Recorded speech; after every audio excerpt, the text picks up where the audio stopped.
దేవుని నామానికి మహిమ కలుగును గాక. కూడి వచ్చిన మీ అందరికీ ప్రభువైన యేసుక్రీస్తు నామములో నా హృదయపూర్వకమైన వందనాలు తెలియజేస్తున్నాను. దేవుని ప్రజలారా, సమయం చాలా కొద్దిగా ఉన్నది. త్వరగా దేవుని వాక్యం ధ్యానం చేసుకొని చివరిగా మనము ప్రార్థనల ముందుకెళ్దాం. ఈ దినము వాక్య ధ్యానాంశము నిమిత్తము అపోస్తులుడైన పౌలు గారు కొరింథీయులకు రాసిన మొదటి పత్రిక 16వ అధ్యాయము 13వ వచనం గమనిద్దాం. మెలకువగా ఉండుడి, విశ్వాసమందు నిలకడగా ఉండుడి, పౌరుషము గల వారై ఉండుడి, బలవంతులై ఉండుడి. ఆమేన్, హల్లెలూయా. చూడండి, సంఘములతో పౌలు గారు పత్రిక ద్వారా ఏమని రాస్తున్నారంటే బలవంతులై ఉండుడి అంటున్నాడు. ఈ మాట బలవంతులై ఉండుడి అనే ఈ మాట బైబిల్ గ్రంథములో, ఈ లేఖనము తరచుగా ప్రస్తావించబడినది. అదే పౌలు గారు ఎఫెసీయులకు రాసిన పత్రిక 6వ అధ్యాయము 10వ వచనములో తుదకు ప్రభు యొక్క మహాశక్తిని బట్టి ఆయన యందు బలవంతులై ఉండుడి అన్నాడు. అలాగే తిమోతికి రాసిన 2వ పత్రిక 2వ అధ్యాయము 1వ వచనములో అంటాడు, నా కుమారుడా, క్రీస్తు యేసునందున్న కృప చేత బలవంతుడవు కమ్ము అంటున్నాడు.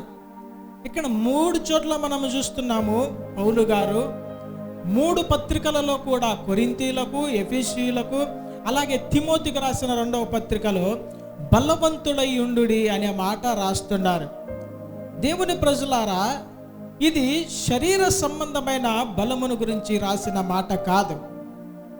చాలామంది బలవంతులుగా ఉండుండంటే శరీర సంబంధంగా మేము అన్ని విషయాలు బలంగా ఉన్నాం, ఆర్థికంగా బలంగా ఉన్నాం, మాకు శరీర సంబంధంగా ఆరోగ్యంగా బలంగా ఉన్నాం, వస్తుపరంగా బలంగా ఉన్నాం, అన్ని విషయాల్లో బలంగా ఉన్నాము అనుకుంటుంటారు.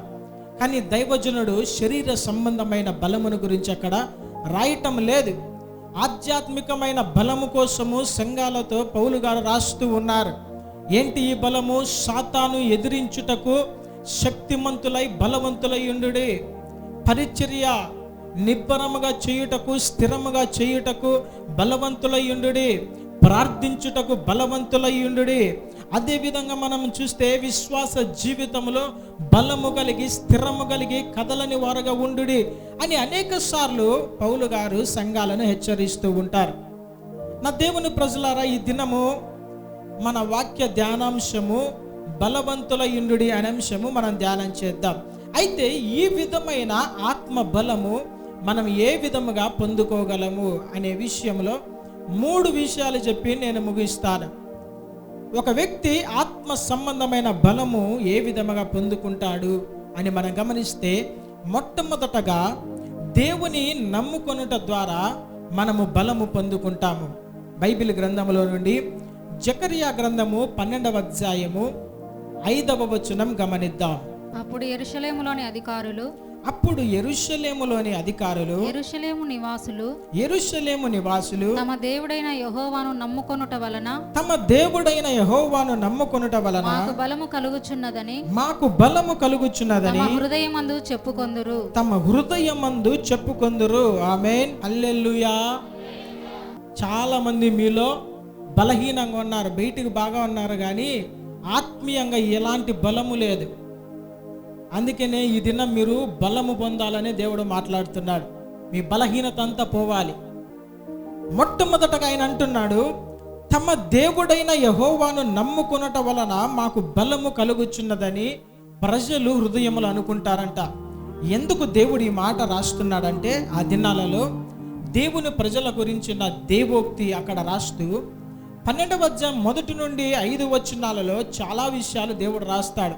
ఇశ్రాయేలు ప్రజలకి, దేవుని ప్రజలకు, యూదా వారికి వారి శత్రువులను బట్టి దేవుడు ఏ ఏ కార్యాలు జరిగించబోతున్నాడో, ఏ విధముగా శత్రువులను నశింప చేయబోతున్నాడో, ఏ విధముగా శత్రువులను దహించబోతున్నాడో ఒక్కొక్క మాట అక్కడ రాస్తూ ఉన్నాడు. ఎందుకంటే ఇశ్రాయేలు ప్రజలు దేవుని ప్రజలకు ఎప్పుడు కూడా శత్రువుల ద్వారా ఎంతో అపాయము. వారు నెమ్మదిగా ఏ దినాన వారు ఉండేవారు కాదు. ఎప్పుడు ఏ శత్రువు దండెత్తి వచ్చి వాళ్ళు ముట్టడించి మా మీద దాడి చేస్తారనే ఒక భయము. ఇప్పుడున్న ప్రజెంట్ ఇజ్రాయేల్ దేశం చుట్టూ కూడా శత్రువుల దేశాలే. వారికి ఎప్పుడు ఏదో ఒక దేశం నుండి ఏదో ఒక యుద్ధము జరుగుతూనే ఉంటుంది. అలాంటి సమయంలో దేవుడు వారికి అభయం ఇస్తున్నాడు. ఏమంటున్నాడంటే, తమ దేవుడైన యెహోవాను నమ్ముకొనుట వలన వారు బలము పొందుకుంటారంట. హల్లెలూయా, హల్లెలూయా. ఎలాంటి బలం ఇదంటే శత్రువులను జయించగలిగిన బలము, శత్రువులను ఓడించగలిగిన బలము. చూడండి నా దేవుని ప్రజలారా, దేవుని నమ్ముకోవటం అంటే ఆయనను ఆశ్రయించడము. శత్రువులు మన మీదకి వచ్చినప్పుడు, బహుశా శత్రువులు అంటే కుటుంబ సభ్యులే కొన్నిసార్లు శత్రువులు అయిపోతారు. ఒక్కొక్క కుటుంబంలో మనం చూస్తే కుటుంబాల్లోనే ఒక్కొక్కరు తండ్రులు పిల్లలకు, పిల్లలు తండ్రులకు, తల్లిదండ్రులకు పిల్లలు ఇలాగా శత్రువులు అయిపోతుంటారు. అన్నదమ్ములు శత్రువులు అయిపోతూ ఉంటారు. రాజకీయ పార్టీలలో కూడా మనం చూస్తుంటాం, శత్రువులు అయిపోతూ ఉన్నారు. సొంత కుటుంబంలోని, సొంత బంధువుల్లోనే, లేదంటే ఇరుగు పొరుగు వారు కావచ్చు, పడని వారు కావచ్చు, ఈ విధంగా శత్రువులు నేటి దినాలలో ప్రజలకు ఎక్కువ అయిపోతున్నారు. దేవుని ప్రజలకు కూడా శత్రువులు చాలా ఎక్కువ అయిపోతున్నారు. అయితే ఇలాంటి సమయంలో శత్రువులతో మనము కొట్లాడి పోరాడి గెలుచుకోవడం కన్నా దేవుణ్ణి ఆశ్రయించినప్పుడు దేవుడు వారికి కలగజేసే ఆ యొక్క నశింపజేసే విధానాన్ని మనం చూస్తే మనం హృదయమందు ఆనందిస్తాము. హల్లెలూయా. తద్వారా మనము బలము పొందుకుంటాము. మన హృదయములో బలము ఎలాగ వస్తుంది, మనం ఎలాగ బలం పొందుకుంటామంటే దేవుణ్ణి మనం ఆశ్రయించాలి. ఇది నా ప్రజలకు శత్రువులు ఎక్కువయ్యే కొద్దీ రాజకీయ నాయకులు చెంత చేరుతూ ఉంటారు. తమ శత్రువుల కన్నా బలమైన వారి పక్షాన వీరు చేరుతూ ఉంటారు. ఎందుకంటే వారిని జయించాలంటే వారికన్నా బలమైన వారి దగ్గరికి వెళ్ళాలి. అధికార పక్షానికి వెళ్తూ ఉంటారు, లేదంటే గొప్ప నాయకులు మాకున్నారని చూపించుకుంటూ ఉంటారు. ఇవన్నీ కూడా వ్యర్థం. ఎందుకంటే ఆ దినాలలో బైబిల్ గ్రంథములు యెషయా గ్రంథం 30వ అధ్యాయము 3వ వచనంలో దేవుడు ఒక మాట అంటున్నాడు. చూడండి. ఫరో వలన కలుగు బలము మీకు అవమానకరమగును. ఫరో వలన కలుగు బలము మీకు అవమానకరమగును. ఐగుప్తు నీడను శరణుజొచ్చుట వలన సిగ్గు కలుగును. ఐగుప్తు నీడను శరణుజొచ్చుట వలన సిగ్గు కలుగును. నా దేవుని ప్రజలారా, ఎప్పుడైతే మన మీదకి శత్రువులు దండెత్తి వస్తారో, ఫరో లాంటి గొప్ప వ్యక్తుల దగ్గరికి మనం వెళ్ళి వారి నీడను ఆశ్రయిస్తే అది మనకు అవమానకరము. ఎందుకు తెలుసా? వారికన్నా గొప్ప వాడైన దేవుడు మనకు కలిగి ఉన్నాడని ఆ దేవుని శక్తిని మనం ఆశ్రయించకుండా ఆ దేవుని అవమానపరిచి మనుష్యులు రాజులను ఆశ్రయిస్తే అది దేవునికి ఇష్టం ఉండదు. ఐగుప్తు నీడను ఆశ్రయించుట వలన మనకేమవుతుంది? సిగ్గు కలుగుతుందంట. ఒక దినాన సిగ్గుపడతాం. ఎందుకంటే ఆ మనుషులు ఒక దినాన చేయి ఎత్తేస్తారు, మేమేమి చేయలేమంటారు.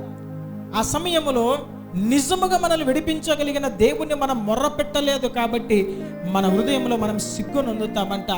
దేవుని ప్రజలారా, ఏ శత్రువు మన మీదకి లేచినా కానీ మనము యెహోవాని ఆశ్రయిస్తే, ఆయనను నమ్ముకుంటే మనకు బలము కలుగుతుంది. హల్లెలూయా. జకరియా 12వ అధ్యాయం 1 నుండి 5 వచనాలు మరలా చదువుకోండి. ఏ విధముగా దేవుడు వారి శత్రువులను నశింపజేస్తాడో అదే విధంగా 9వ వచనంలో ఉంటుంది ఆ మాట. అక్కడ కూడా ఏ విధంగా దేవుడు వారిని నశింపజేస్తాడో అధ్యాయంలో మనం చూడవచ్చు. రెండవదిగా ఫరో లాంటి గొప్ప వ్యక్తులను ఆశ్రయిస్తే మనం సిగ్గు పొందుతాం. మన దేవుని మనం ఆశ్రయిస్తే, నమ్ముకుంటే బలము పొందుకుంటాము. హల్లెలూయా. చూడండి, యెషయా గ్రంథం 30వ అధ్యాయం 15వ వచనంలో మనం చూస్తే, ప్రభువును ఇశ్రాయేలు యొక్క పరిశుద్ధ దేవుడు నాకు యెహోవా ఇలాగు సెలవిచ్చుచున్నాడు, మీరు మరలి వచ్చి ఊరుకుండుట వలన రక్షింపబడెదరు, మీరు ఊరుకుండి నమ్ముకొనుట వలన మీకు బలము కలుగును. చాలు. చూడండి, ఈడ ఏమంటున్నాడంటే మీరు మరలి వచ్చి ఊరుకుండుట వలన రక్షణ పొందుతారు. ఒకటి, ఇన్ని దినాలు శత్రువులను చూసి భయపడి మనుష్యులను ఆశ్రయించామేమో, మనుష్యుల వలన సహాయం పొందడానికి వెళ్ళామేమో, శత్రువులు మాకన్నా గొప్పవారని, శత్రువుల బలం గొప్పదని మన దేవుని యొక్క బలమును ఆశ్రయించుకోకుండా నీరసించిపోయిన పరిస్థితిలో ఉంటే దేవుడు అంటాడు, మీరు మరలా వచ్చి ఊరుకుండటం వలన రక్షించబడతారు. దేవుని దగ్గరికి మరలా రావాలి. మనము ఆయన శక్తిని, ఆయన యొక్క బలమును గుర్తించి మరలా తిరిగి ఆయన దగ్గరికి రావాలి. ఊరుకుండి నమ్ముకునుట వలన మీరు బలము పొందుకుంటారు. హల్లెలూయా, హల్లెలూయా. మనకు బలము కావాలంటే, బలము పొందుకోవాలంటే దేవుని ఆశ్రయించాలి, దేవుని నమ్ముకోవాలి. అప్పుడు మనము శత్రువుల మీద పోరాటము చేస్తే అత్యధికమైన విజయాన్ని మనం పొందుతాము. ఆమేన్. ఉదాహరణకు మనం చూసినట్లయితే యూదా రాజైన హిజ్కియాకి ఆ యొక్క అష్షూరు రాజైన సన్హెరీబు ఒక ఉత్తరం రాసి పంపిస్తున్నాడు. అదేమిటంటే, ఎన్నో రాజ్యాలను మేము జయించి ముట్టడి వేసి వాటిని మేము పట్టుకొని లోపరుచుకున్నాం. వారి దేవుళ్ళు వారిని రక్షింపలేకపోయారు. నువ్వు నీ దేవుడు గొప్పవాడని మీ దేవుని ఆశ్రయించి నమ్ముకుంటే నువ్వు బలము పొందుకుంటావని అనుకుంటున్నావేమో. వారెవ్వరు కూడా అలాగన రక్షించబడలేదు, మీ దేవుడు కూడా అంతే అని ఒక ఉత్తరం రాసి పంపించాడు. అయితే ఈ ఉత్తరం చదివిన ఈ యొక్క హిజ్కియా రాజు హృదయంలో కోప్పపడి, నా దేవుణ్ణి అంటావా అని కోపముతో, నా శక్తిని, నా బలమును, నా సైన్యమును చూడు అని అతడు వెంటనే ఆ వ్యక్తికి ఉత్తరము జవాబిచ్చి పోరాడలేదు. ఆయన ఏం చేస్తున్నాడంటే, తనకు బలమై ఉన్న దేవుని సన్నిధిలోనికి వెళ్ళి ఆ ఉత్తరాన్ని పరచి ఈ విధముగా ప్రార్థన చేస్తున్నాడు. 2వ రాజుల గ్రంథం 19వ అధ్యాయంలో అదంతా మనకు బాగా తెలుసు. ఆయన చేస్తున్న ప్రార్థన ఎవరిని ఆశ్రయిస్తున్నాడు శ్రమ సమయంలో అంటే, దేవుని ఆశ్రయించాడు. దేవుని వలన బలము పొందుకోవాలని ఇష్టపడ్డాడు. ఆ ప్రార్థన దేవుని దృష్టికి ఏమైంది? ఇష్టమైందంట. హల్లెలూయా. వెంటనే దేవుడు అంటున్నాడు, ఈ వ్యక్తి చేసిన ప్రార్థన బట్టి, ఈ వ్యక్తి దేవుణ్ణి వెతికాడు కాబట్టి, దేవుణ్ణి ఆశ్రయించాడు కాబట్టి ఆయన అంటున్నాడు, సన్హెరీబు, నువ్వు వేసిన రంకెలు నేను చూశాను, నీ ముక్కునకు నేను గాలము తగిలిస్తానని ఆ రాత్రి ఒక దూతకి ఖడ్గం ఇచ్చి దేవుడు ఆ యొక్క అష్షూరు సైన్యము దండుపెట్టలోనికి పంపిస్తే ఒక రాత్రిలోనే 185,000 మంది సైనికులు నేలన రాలిపోయారు, హతమైపోయారు. దేనిని బట్టి ఈ సన్హెరీబు రాజు అతిశయపడ్డాడో ఆ సైన్యానంతా కూడా దేవుడు తుడిచిపెట్టాడు. నా దేవుని ప్రజలారా, ఊరకుండి దేవుని రక్షణ మనం చూడాలి. తిరిగి మరలా వచ్చి ఊరకుండి మనం రక్షణ చూడాలి. ఊరకుండి చూచుట వలన ఆయన బలాన్ని మనం పొందుకుంటాం. ఆమేన్. హల్లెలూయా, హల్లెలూయా, హల్లెలూయా. చూడండి, మన శత్రువులు మన మీదకి వచ్చినప్పుడు దేవుని ఆశ్రయిస్తే మనం ఏ పని చేయకుండా, ఏ నోటి మాట మాట్లాడకుండా, ఏ యుద్ధము చేయకోకుండా, ఏ కంప్లైంట్లు, ఏ కేసులు పెట్టకోకుండానే దేవుడు శత్రువులను నశింప చేయగలడు. ఆమేన్. మౌనముగా దేవుని సన్నిధిలో ప్రార్థన చేయాలి, మౌనముగా దేవుని ఆశ్రయించాలి, మౌనముగా ఆయన బలమును ఆశ్రయించాలి. అప్పుడేమవుతుందంటే, ఆ బలమైన దేవుడు మనకు బలము అనుగ్రహించి శత్రువుల మీద విజయం అనుగ్రహిస్తాడు. ఆమేన్. హల్లెలూయా. మొట్టమొదటగా శత్రువుల విషయంలో మనము విజయం పొందాలంటే దేవుని ఆశ్రయించి ఆయన నమ్ముకునుట వలన మనం బలము పొందుకుంటాం. 2వ మాట, దేవుని యందు మనం ఆనందించుట వలన మనము బలము కలుగుతుంది. ఎప్పుడైతే మనము దేవునిలో ఆనందిస్తామో మనము బలము పొందుకుంటాం. ఆ దినాలలో మనం చూస్తే దేవుని ప్రజలు చెరలో నుండి విడిపించబడిన తర్వాత అది వరకు వారు ఎంతో బానిసత్వంలో దుఃఖము చేత నలిగిపోయారు, శ్రమ చేత, బాధ చేత ఎంతగానో హింసించబడ్డారు. తమ జీవితంలో సంతోషము లేదు, బాధ పెడుతూ ఉన్నారు, వారు బాధపడుతూ ఉన్నారు, కఠినమైన శ్రమలు అనుభవిస్తున్నారు. అయితే అలాంటి సమయంలో ఎజ్రా దేవుని ధర్మశాస్త్రాన్ని తీసుకొని వచ్చి ప్రజల ముందన విప్పి దానిని ఎప్పుడైతే చదువుతూ వచ్చాడో, ధర్మశాస్త్రంలో ఏమైతే ఉన్నాయో ఆ మాటలు విన్నప్పుడు ప్రజలు భయంకరంగా ఏడవడం ప్రారంభించారు. వారు ఏడుస్తూ ఉన్నారు, కన్నీటితో వారు విలపిస్తూ ఉన్నారు. అది చూసిన యాజకులు ఏమంటున్నారంటే, మీరు ఏడవవద్దు, దేవుని యందు మీరు ఆనందించితే మీరు బలము పొందుకుంటారు. హల్లెలూయా. చూడండి, నెహెమ్యా గ్రంథం 8వ అధ్యాయము 10వ వచనం మనం గమనిద్దాం. నెహెమ్యా గ్రంథం 8వ అధ్యాయము 10వ వచనము, మీరు దుఃఖపడకుడి, యెహోవా యందు ఆనందించుట వలన మీరు బలమొందుదురు. హల్లెలూయా, హల్లెలూయా. ఇది చాలా మంది దుఃఖాలతో ఉంటారు. వారి కలిగిన శ్రమలను బట్టి, పరిస్థితులు మన జీవితాలలో మనలను దుఃఖముఖులుగా చేస్తూ ఉంటాయి. ఎన్నో రకరకాలైన ప్రతికూలమైన పరిస్థితులు మన జీవితంలో దుఃఖానికి కారణమవుతూ ఉంటాయి. అయితే అలాంటి సమయంలో మనం ప్రభువునందు ఆనందించుట వలన మనము బలం పొందుతాం. చాలా మంది దుఃఖంలో ఉండి ఉండి ఉండి శ్రమలు, శోధనలు, ఆర్థిక సమస్యలు, వ్యాధులు, శత్రు పోరాటము, శోధనలు, నిందలు, అవమానాలను బట్టి వారు దుఃఖము చేత నీరసించిపోయి ఉంటారు. ఇంకా ఏడ్చుటకు కూడా బలము చాలనంతగా వారు భయంకరమైన పరిస్థితుల్లోకి వెళ్ళిపోయి ఉంటారు. దావీదు రాజు కూడా దినాలలో శత్రువులు ఆయనను ఎంతగానో హింసిస్తూ ఉన్నప్పుడు, రాజు తరుముతూ ఉన్నాడు సౌలు. సిక్లగ్ అనే ప్రాంతంలో ఆయన వెళ్ళి కొంతమంది మనుషులు ఆయన ఉంటున్న సమయంలో ఆ దావీదు లేనప్పుడు అమాలేకులు వచ్చి ఆయన భార్యలను, ఆ ప్రజల యొక్క సమస్తమును కొల్లగొట్టుకొని వెళ్ళిపోయినప్పుడు ఇక్కడ వారు ఏడ్చుటకు కూడా శక్తి చాలనంత పరిస్థితిలోనికి వెళ్ళిపోయారంట ప్రజలు. అయితే ఆ సమయంలో దావీదు గారు ఏం చేశారంటే దేవుని బట్టి ఆయన బలము పొందుకున్నాడంట. చూడండి, మన జీవితాల్లో దుఃఖము వలన మనం నీరసించిపోయి ఉంటాం. అయితే మనకు ఎలాగ బలం వస్తుంది? లోకములో కలుగుతున్న శ్రమలను బట్టి నీరసించిపోయి ఉంటాం. అయితే మనం ఎలాగ బలము పొందుకుంటాం? ఇది శరీర సంబంధమైన బలం అయితే మనం ఏదో నాన్ వెజ్ లేదంటే మంచి ఫుడ్ తీసుకొని బలము పొందుకుంటామేమో, కానీ మనోవేదనకు కలిగిన ఆ దుఃఖము వలన నీరిసిపోయిన పరిస్థితిలో ఏ విధముగా బలం పొందుతామంటే ప్రభువునందు మనం ఆనందించుట వలన. ఆమేన్, హల్లెలూయా.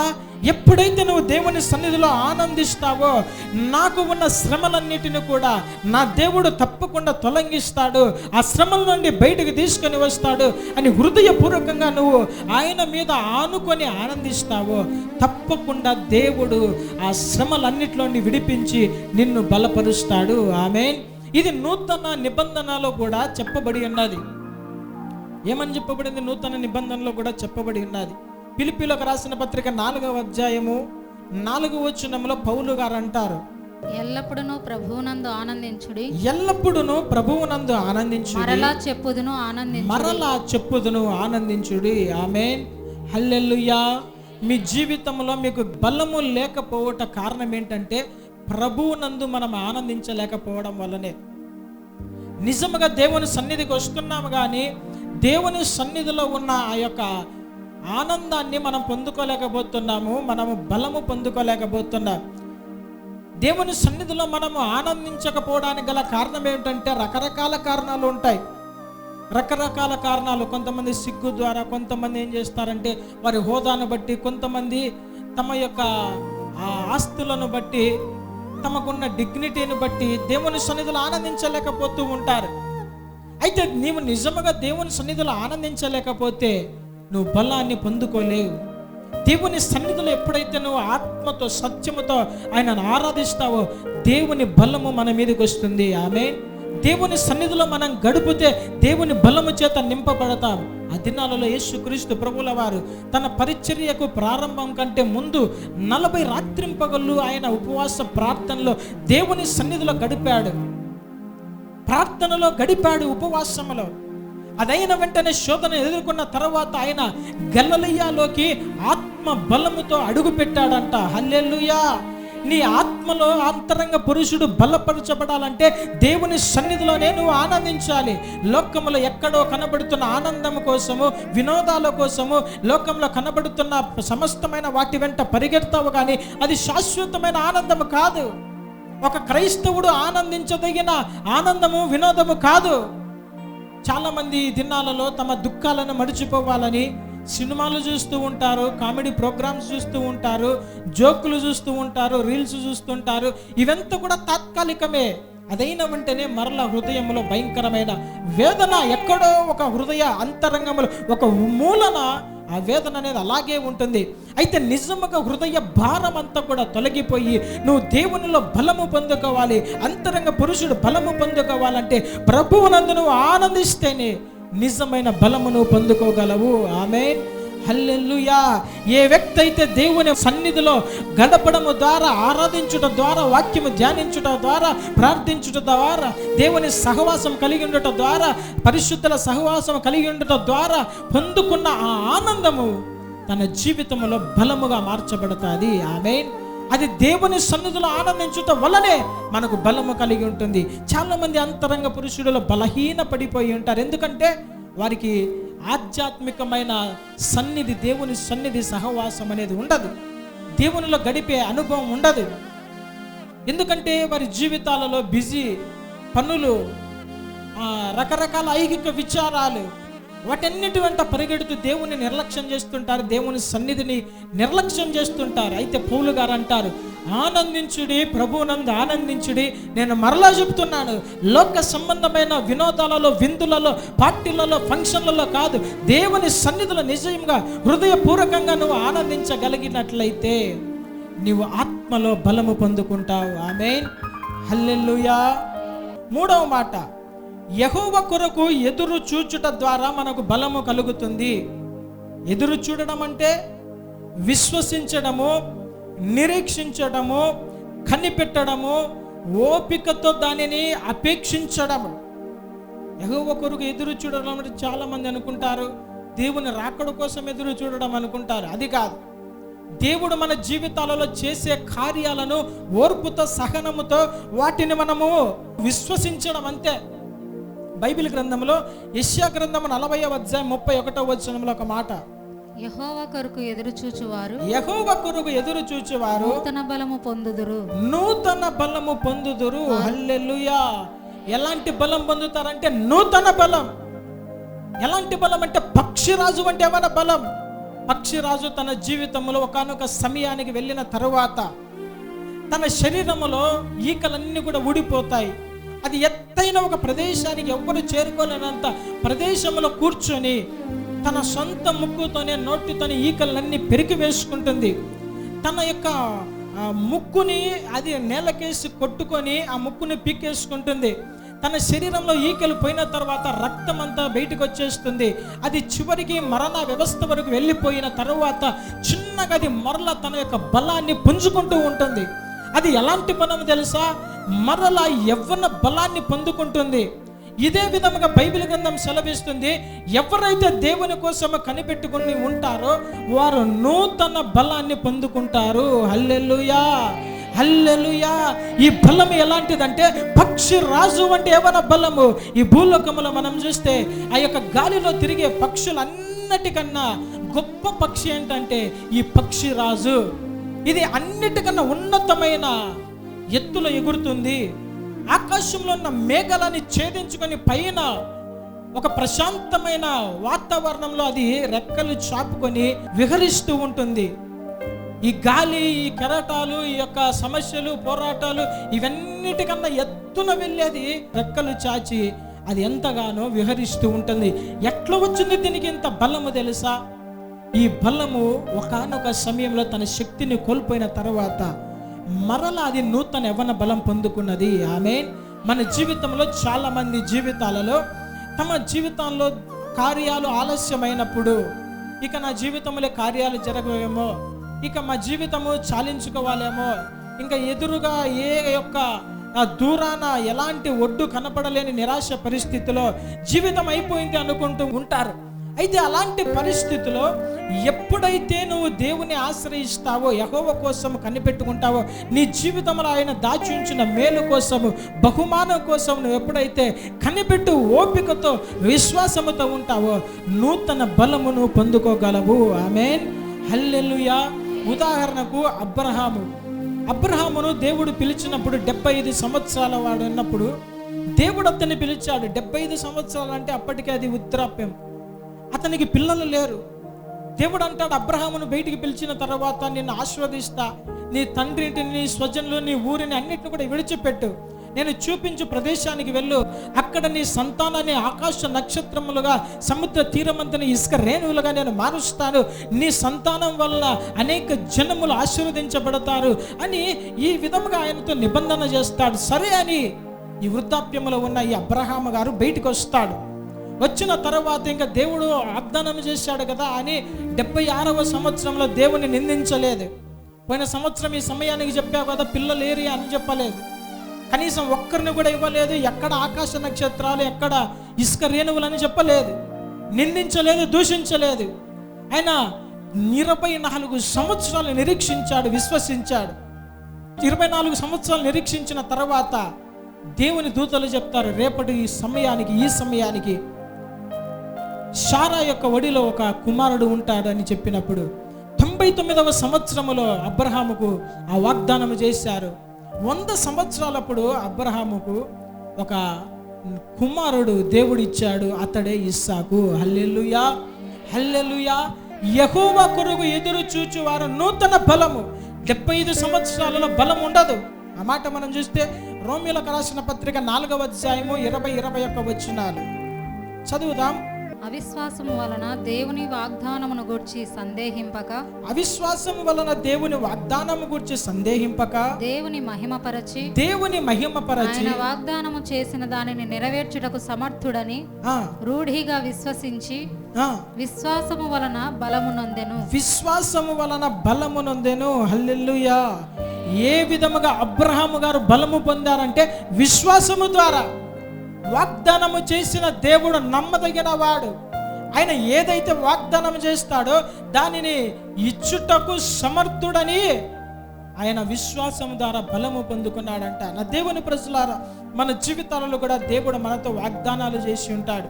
దేవుడు మనకు ఒక మాటలు చెప్పి ఉంటాడు. దేవుడు మనకు నిబంధన చేసి ఉంటాడు. వీటన్నిటిని కూడా ఏమి ఇంకా మా జీవితంలో జరగలేదే, దేవుడు చెప్పాడు కానీ ఇంకా జరగలేదే, ఈ సంవత్సరం వాగ్దానం ఇంకా జరగలేదే అని అనుకుంటూ ఉంటాం.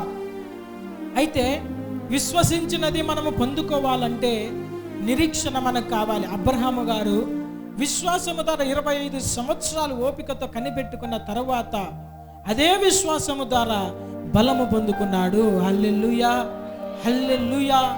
కొన్నిసార్లు మన జీవితంలో దేవుడు చేసే కార్యములను పొందుకోవాలంటే ఆయన కోసం మనం ఎదురు చూడాలి, విశ్వసించాలి, నిరీక్షించాలి. కొందరి జీవితంలో కార్యాలు త్వరగా జరుగుతాయి, కొందరి జీవితంలో కార్యాలు ఆలస్యముగా జరిగినా కానీ ఆశీర్వాదం గొప్పగా ఉంటుంది. ఆమేన్, హల్లెలూయా.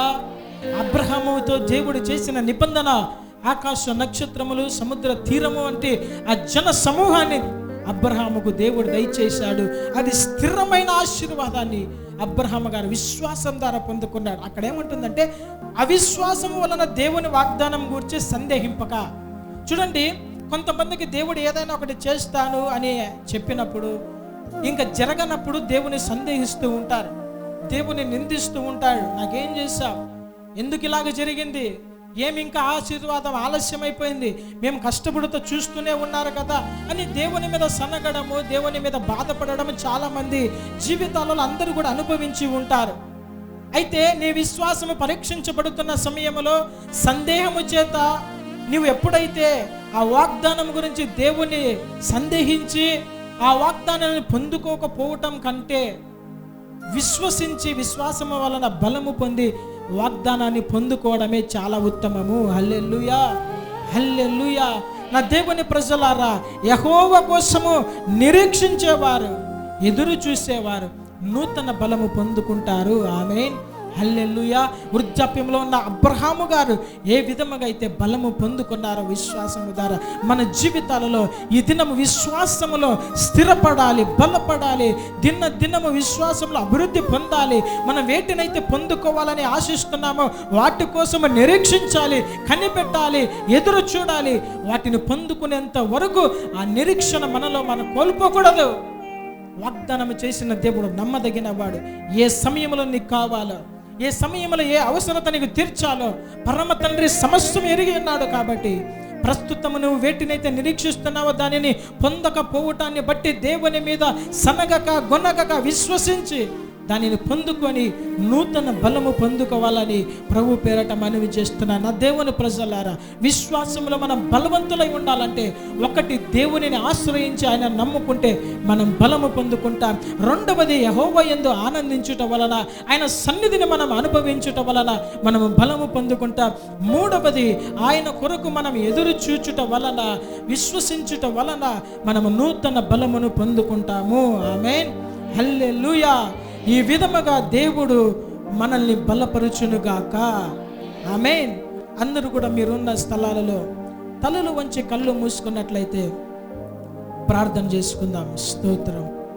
దేవుని బలమును మనం పొందుకుందాం ఈ దినాన. స్తోత్రములు. హల్లెలూయా, హల్లెలూయా, హల్లెలూయా. నీ కలిగిన శ్రమలు, శోధనలు, శత్రువుల నుండి నువ్వు విడిపించబడాలంటే దేవుని ఆశ్రయించి ఆయన నమ్ముకొనుట ద్వారా నేను బలము పొందుకుంటావు. ఊరుక నిలిచి ఉండి ఆయన రక్షణను మీరు చూడుడి. ఆయన చేసే కార్యములను వలన బలము మనం పొందుకోవాలి. అదే విధంగా శ్రమలు శోధనల చేత జీవితాల్లో కలుగుతున్న ఆ యొక్క దుఃఖము వలన బలహీన పడిపోయావేమో, ఇక ఏడ్చుటకు కూడా శక్తి చాలనంత బలహీనముగా ఉన్నావేమో. నా దేవుడి దినాన వాక్యము ద్వారా నీతో మాట్లాడుతూ ఉన్నాడు.